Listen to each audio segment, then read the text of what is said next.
Hello there, everybody, and welcome to Harrah's Hoosier Park. Michael Chamberlain and Jacob Reinheimer here in the Dan Patch studio, and it is time once again for the Road to the Derby Challenge. This time we are going to take a look at the Grade 2 Louisiana Derby with a purse of $1 million at 1 mile and 3/16, the distance of the Preakness. And Jacob, we've got a very interesting field of 10. Yeah, our first doubleheader of the Road to That's the Derby right, contest. yes. We have a whole lot of races to squeeze into the final 3 weeks now of the Road to the Derby contest. So it's crunch time. And like I said, a stellar field put together for this Louisiana Derby. And we will take a look at the field of 10 that will be going postward on Saturday. The morning line favorite in here is the horse on the inside, number 1, John Hancock, winner of the Sam F. Davis at Tampa back in February, 7-2 on the morning line. Second choice is number 6, Built at 9-2, has hit the board in 2 previous prep races at the fairgrounds. Second in the Lecomte, the Grade 3 Lecomte on January 18th, and then was third in the Grade 2 Risen Star last out February 15th.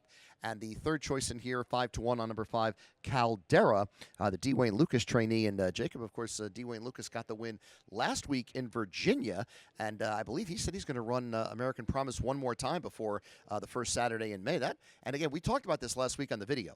By Justify out of a Tappet mare should be able to run all day, and certainly looked like it last week. That pedigree with the coach, we probably let that one get away from us a little Some bit of us should have last had money week. on that, but we didn't. But, that was 7-1, too. I think that was very impressive. Well, it's interesting to see how that horse goes forward.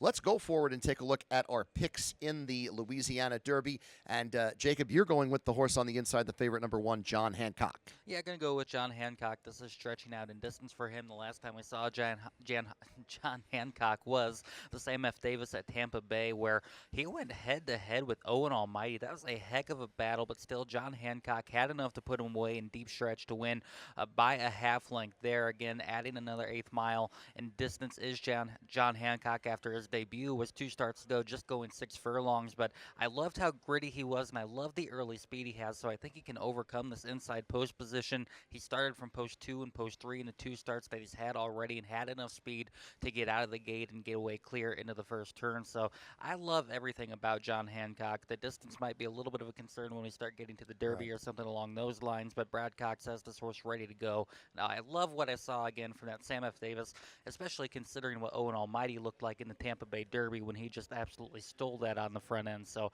a lot to like, I think, for John Hancock. I did put John Hancock third. I did think there was going to be a little bit more speed in here to contest that early pace with Yinzer, who went gate to wire to win and break the maiden last out in mid-February, and also the 8 Furio. Luis Saez riding that one for Joe Sharp, had a gate to wire maiden breaking win in January, and then was second, tried to go all the way in front last time out on February 17th.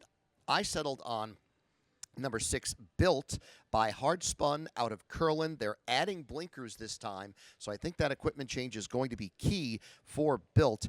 This one has, as I mentioned, those 2 graded placed races already at the fairgrounds, was second in the Lecomte in the Grade 3 on a track that he clearly did not like, the sloppy track, and then came back and was third in that race that Magnitude just went out there and stole the show. On that occasion, Jose Ortiz going to ride here as Luis Saez elected to go to the 8 Furio for trainer Joe Sharp. But I am going to give Built one more chance with that equipment change and see how he is able to handle that. And, of course, this is the race that last year propelled Catching Freedom onto the Derby, and he ran a very respectable 4th. So I'm going to use the 6 on top in my picks. I steered clear of Built, but I did go back to Tistastic underneath John Hancock for my second selection. Joel Rosario getting the call here for trainer Steve Asmussen. 5th last time out in the Rebel. I thought that was a pretty even effort by him. Expected maybe a little bit more from the son of Tiz the Law. But if you go back 2 back, I thought he was much better in the Southwest, racing from well off the pace. Got by a couple late in the lane there to rally for 3rd. This is a horse that's rated against graded stakes company in each of his last 4 outings, going back to the Street Sense and Kentucky Juvenile in his 2-year-old campaign. So he's got the experience against his top level. The most flat start we've seen to this point came in the Rebel. I'm going to maybe discard that for thinking we'll get better out of Tistastic this time in the Louisiana Derby. Tistastic is my 4th pick. I am using a price in the 2nd spot with the 10 Hypnus by Into Mischief out of an Uncle Mo mare. Kenny McPeak, the trainer. Brian Hernandez Jr. is the rider. They did pretty well last year on the road to the Derby and all that. Hernandez, of course, with the Mystic Dan. I gave this horse a chance in the Rebel last time out. Didn't get the job done there. Finished 7th. Got caught up in all kinds of traffic and never had a clean trip. Did break the maiden at big odds here at the fairgrounds on January 18th, the same day that the LeCompte was run on that sloppy track. So I'm going to give this horse one more shot. 12-1 on the morning line for the 10 Hypnus. Third start in his career, and I just think this horse might be poised for a good effort, especially if there's any kind of a speed duel up front, because this one's going to be coming late. I think Built is going to get the mid-pack trip. Hypnus is going to be coming from the clouds. I think that those two are going to run by everyone in that long fairground stretch, and I'm going to go ahead and give this one a chance to finish second. 12-1 on my third selection as well, that being the 7 Vassimo, the son of Nyquist, for trainer Todd Pletcher, coming off a 4th place effort in that Risen Star. A little bit of an interesting trip there in the Risen Star. He faded on the last turn a little bit, and then kind of re-rallied once more to finish 4th behind Magnitude, Chunk of Gold and Built, each coming from that same race in the Risen Star. Part of that, though, was undefeated going into that Risen Star with maiden wins at Gulfstream Park and Tampa Bay Downs.